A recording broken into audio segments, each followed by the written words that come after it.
السلام عليكم ورحمة الله وبركاته. اسمي روضة أسامة عيد أحمد من محافظة القليوبية.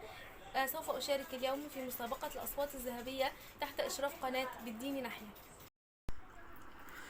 اللهم اقبل دعايا،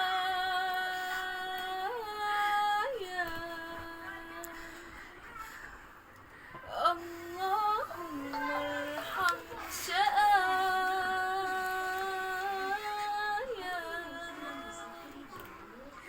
يعرف كل الخفايا.